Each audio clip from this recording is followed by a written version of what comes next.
how did iConnect happen? So we can just go straight away to that. Yeah? Okay, all right. Here we go. Just wait. Pew, pew, pew. Do the stretch. It's like we're having... No, wait. Yeah, so we can't wait. So iConnect, for this one is the that best thing. Nini's going to talk about iConnect right now. In your dreams. It's the coolest thing I've ever seen in a podcast. Like this machine that makes fake laughs, so I feel like someone's actually laughing at my jokes. This is how I entertain myself. I train my jokes for stand-up, and I just go... say this, how you practice your stand-up. No, that's not Rowan. Hope better not. Standing ovation. Okay, iConnect. iConnect, stronger than Wi-Fi. Ooh, cheesy tagline. Yeah, that deserves a drum. So, where do we even start? I think back in the days when I was in Bali for the first time in 2016, I observed a social phenomenon, and that was sitting in restaurants and cafes, looking at couples, looking at their phones instead of talking to each other. I thought you were going to make a... I need to go a little bit lower down because you're so close to the microphone. I told you fist okay. away. Maybe I'm just so excited. You already started making out with it. No, it's fine. Fist away is fine. Yeah. Okay. Don't go too far. All right. So, I observed that people, especially couples, were just getting exposed to the entertainment going on their smartphone instead of talking to each other. And that really upset me. It's like, there was a day in your life when you thought this person was the most interesting person in the world. And hopefully that's the reason you dated and not just because of looks. And now you're sitting there having absolutely nothing to talk about while you're in this paradise island, like sharing a vacation together. And so I observed that. And then I did study communication in my master's and actually needed a theme for my final master thesis. And I didn't know there was a word for it, but it turned out this effect is called phubbing, phone snubbing. So basically ignoring the presence of the offline person because you're so engaged with your phone. And then I researched that effect and just analyzed all the psychological reasons why people are doing it, how it affects like intimacy, bonding, quality of relationships. And I really found out how detrimental it is to like our human connections and how basically touch screens make us lose touch because we're so busy keeping up to date with people's online life, and we have like FOMO in the online world that we basically miss out on the offline world. Like we barely look up from our screens, we barely like make a human connection, make someone a genuine compliment. But on social media, we're great at like spreading lights to people we've never talked to, like sliding into people's DMs and hashtag relationships, hashtag love, couple goals and all of that. But like couple goals only exist for the picture, and once the picture sitting is lonely done, in your room, couple goals. Yeah, no fun. You're scrolling through your screen together, but that's not romantic. So then I actually handed in my thesis. I passed, and I went backpacking in. Thank you. I went backpacking in Nicaragua, and ironically, my phone got stolen on my third day. So I had to take my theory into practice and did the whole trip offline. And I have to say, it was like one of the best things that could have happened to me was losing my phone, because I actually finally depended on people instead of technology. I was talking to like strangers in the bus, like walking into hostels, just asking if they're free instead of booking something on booking.com or check reviews, and talk to people in the lobby instead of just connecting to Wi-Fi and sending pictures to, which is also important to family and friends, but I just felt I was much more present, and I really enjoyed it. So I came back home and I was like, maybe my thesis is way too important to be drawn in dust on my bookshelf, and just to have the only purpose is getting me my master's degree. And the second thing I observed while I was traveling is that there's so many interesting people who did like so many cool things in their lives. But mostly we just end up having small talk because it's, like where you're from, how long you've been traveling. And I was at one point, it just gets a bit tiring and boring, and you just want to put like a sticker on your forehead being like, hi, my name is Nini, I've been traveling since whatever. Let's go back to iConnect, and how did you kind of came up with the idea that can be a viable thing and you can actually make profit of it, or just an idea in the beginning? Yeah. So speaking up here. So I came back from my travels and I figured out like it's way too important to just serve as my thesis. And also I observed this like repetitive small talk, and I was like, wow, why don't I just put like one-on-one together? And I did a few speeches, like talks at like WeWork, Amsterdam, and blah, about my thesis. But at one point I was like, now people know about it, and I'm creating some awareness of being more mindful of our technology use and have more human connections. But at one point I was like, it's actually not my thing to just talk about the problem without having a solution. Like, thanks to the nice intro music you put on. I just like to focus on the sunny side and, not just talking about all this negativity. So I'm like, I just have to find a solution for that, and basically just find a way to make people more interesting than social media. So there's less temptation to use your phone because the person sitting in front of you is more interesting. And what happens if it's not more interesting? Then you just pick another question, or you just gotta get out of this conversation. And circling back to how it came together. All right, so I had enough about, like, I still like to talk about the problem, but I now have a solution for it. And that's when I thought, all right, I just need to make people more interesting in social media. How do I do that? By asking better questions. So I think nobody likes small talk. That's why we kind of avoid like these networking events, and people have this social anxiety because they're like, oh shit, I don't know what to say, and then it might make me feel awkward. Small talk makes me like sometimes irritated so bad, especially when the second question, where you from? Yeah. And that pisses me off. And the reason is because UK no one knows Latvia. That's yeah, there should be in a school a subject, small talk subject. Honestly, there's so many. One of the iConnect questions is like, what do you think is a subject that should be taught at school? And I think, having proper communication, like quality conversations, positivity, talk about feelings, talk about all those things, emotions, like that should be taught in school. But I'm sidetracking. Yeah, that's fine. That's fine. We sidetracking. It's totally fine. So you said about how that point where, well, if the person is not interesting, give them a chance, and then there's no chance. Okay, so but then you came up with all these cool questions, and that's awesome. Like then you would be like, you talk to someone, it doesn't go anywhere, and you just like, boom, and look what I got. What's your favorite ice cream flavor? What is your favorite color? That's like the fuck. It's just but I think it's a bit weird when those questions just come out of the blue, like out of nothing. You just sit there in like silence, and then you're like, hey. Hey, what's up? And you just pull out the card. Do you want to play this game? What's the best thing you've eaten this week? It's a cool question, but I think it makes it more natural if you actually have this question there. When was the last time you had a massive diarrhea? Yeah. And that was such a fun part of like creating that. It's just collecting a bunch of random questions and Googling icebreaker questions.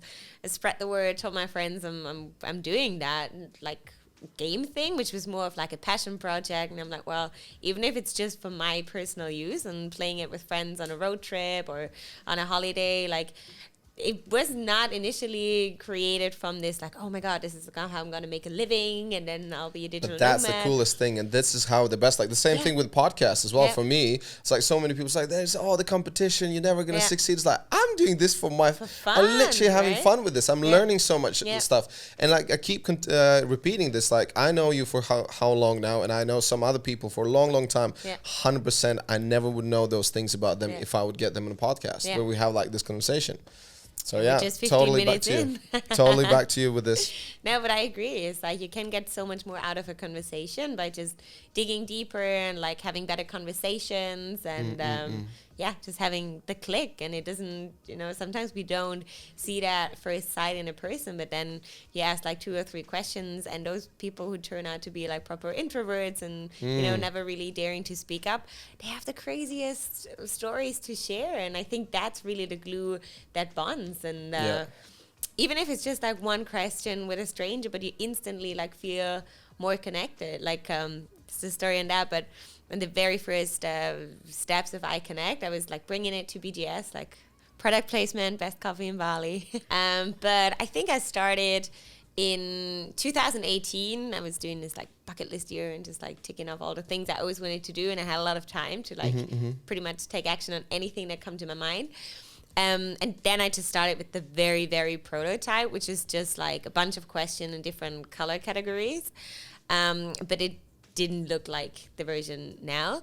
And then I was still like traveling a lot, moved to Australia and like brought it to a few like road trips. And then every time I brought it, people were like, this is fantastic. Like, have you ever considered like, you know, like monetizing that, creating a game out of it?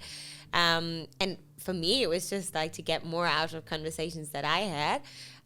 But then I think it was early 2020, like in January, I was just giving it a shot. And I'm like, well, I mean, as well, could give it a try and like create something. Yeah, you know, and it's still super fresh. It's 2022. And so in January I started looking for like a graphic designer on Fiverr, which is my favorite online shop. I just like to outsource everything.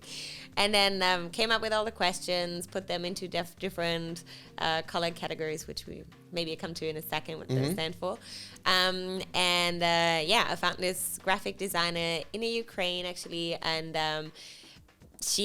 I came up with a bunch of ideas that I wanted to look like a phone and like where to place it. And then it was like a very nice collaboration. And then it just really like grew as we kept on going. And then, like once you start the creative machine in your brain and like get the engine going. How much fun is to create stuff. That's the best part. And then like and then you can look back and you're like, I did this. Right. You know, with all those people together, with all those ideas. Yeah. And like the first time I was holding it in my hand, I was like, it felt that's your baby. That's my baby, right? And I was like, wow, how must it feel if you have an actual baby that you made out of yourself? At least this one doesn't cry and shit all the time. Right, and I can return it and like just put it in a box whenever I don't want to look at it. No, I love babies. But that was like What? Like someone was saying something to you about how to promote your iConnect on like dating stuff. What was the concept? Basically like that's what I just came up with on the Gillies that I didn't consider before. But basically just putting up like pictures of the questions and then putting in the bios kind of, you know, if you want to make connections stronger than Wi-Fi, get the game. I came up with that one. Hold on. Oh shit. Wait. iConnect, the game that gets you into the game. Woo! Look at this, brilliant. Yeah, isn't it? iConnect. What? Say it again. You didn't hear? No, I heard. Fantastic. I said iConnect, the game that gets you into the game. Dreamy. Yeah. Oh, that's interesting. Because I was just thinking like it could be an actual dating app. Yeah, that's a good idea. Where you can, because like some dating apps already, they use these different questions, which gives you the kind of an idea about it. But it could be almost like you match with someone with the photos and stuff, but before, and there would be like a task, like before you meet each other, you have to go through 150 questions. 150. Well, just exaggerating. It could be 50, 20, 30, whatever the thing is. Or, you know, that idea when I love this challenge when girls give to boys most of the time. I've never heard that other way around. So they'd be like, before we have sex, it has to be at least 10 dates. And then the guys, oh, okay. And I remember this one girl I was seeing like a while ago, and she said something like, I don't want to rush into anything and whatever. It's like, why do you think I want to rush? Why would I assume that that's what I want to do? I just want to have sex straight away as soon as possible. And I said, you know what? 20 dates, bitch. And she was like, okay, accepted. And about date 15, she was like, oh, so how about we cuddle? It's like, no. Wow. 20 dates. 100%. Damn, plot twist in the story. No, because I'm just getting I'm getting annoyed when women has the stereotype of men that all they want is getting laid. Yeah. And the women are the ones who want to connect, and they're the only ones who want to connect. And it's like it just really gets annoying on my nerves. And like, why would you assume that that's all I want? And I said, like, so many times it's like I don't even enjoy sex when it's like a one night stand and we just meet someone you don't know anything about them, and it's you know. And then, and with this girl, I was like, 20 dates. And then after 20 dates, it was beautiful. It was fantastic. But you actually did it? Yeah, but I did it. And I was like, I can do another 20 dates, bitch. Yeah. It's like, don't mess around with me. And it's like, but you guys, you just want to have sex. And it's like, to be fair, I read once that there are like two different ways how men and women fall in love. And like for men, it's like the physical connection first. And then they actually realize after some time, like, I actually really enjoy spending time with this girl. Should we try to play it? Yeah, let's try. Yeah, let's try to play it. Let's do it. Whoop. Okay, so wherever I put this in the camera, it's probably there. Yeah, we can do that. In the camera there. Okay, so it looks like Apple product placement, and I actually did check like the whole like design up front to make sure that Apple cannot sue me for copying their design. But basically it looks like a phone, which can cause a lot of confusion when I go through custody, because they think I smuggle, like it actually did happen that I had to open my suitcase and I had like 40 iConnects on my way back to Europe. And they thought I was just like smuggling cheap phones from Asia to Europe. And then I was like, it's not what you think it is. Oh, shit. And I opened it, there's all these like cards, and they were like, haha. And drugs inside. And drugs and cocaine and all that. And yeah, but I like to create things that look like things that they're not. Not people, just things. Oh, that's pretty cool. Create things where they don't look like the things we think they are. Yeah. I do have like my AirPod case, looks like a little Nutella. Oh, okay, gotcha. I have a lot of things that, like my laptop thingy is actually looking like a book, like an old like book out of the 1800s. So yeah, that's kind of my thing. That's cool. So I was like, well, at least I'm in alignment with my interests in my other life as well, and it's just gonna create the design based on something that looks like a phone, but it's not. And so do the cards. They basically look like an iPhone screen, and then in the text message you do have the question. And they come in 6 different color categories, and each category has a Wi-Fi bar on top. And the higher the colored Wi-Fi bar on top of the card, the deeper is the level of the question. Ooh, and therefore the depth of the question. The depth of the question, yes. And therefore the stronger is the connection. That's why it's called iConnect, make connections stronger than Wi-Fi. Tracing back to the game. It's also the 36 questions to fall in love, which is like the extra edition that is based on a study by the State University of New York, where they pretty much asked like complete strangers to sit in a laboratory and play these 36 questions in chronological order, and then I think hold eye contact for 4 minutes, which might have been the reason and not the 36 questions. And now please stop staring at me. What? It's so weird when you tell someone about like holding eye contact and then you feel like you can't look away. No, the funniest thing, I was actually thinking about something else. I was thinking that one of the cameras is about to die. Oh. And I did projection. Yeah, I was just like a staring thing on it. You know, when sometimes you think about something, but your like eyes just kind of still focusing. Yeah. It's weird. Sorry. See, I made a whole different story up in my mind, and I bought that. There you go. But yeah, so this is the falling in love version, which is based on like 3 different pillars of creating connection, which is like privacy, intimacy, and vulnerability. So there are 12 questions for each section. So this is the extra dating version. Okay. It's not going to be part of the like 1 to 6, but it also comes with the game. Because you have, at the end of the day, you can have so many different versions. Yeah.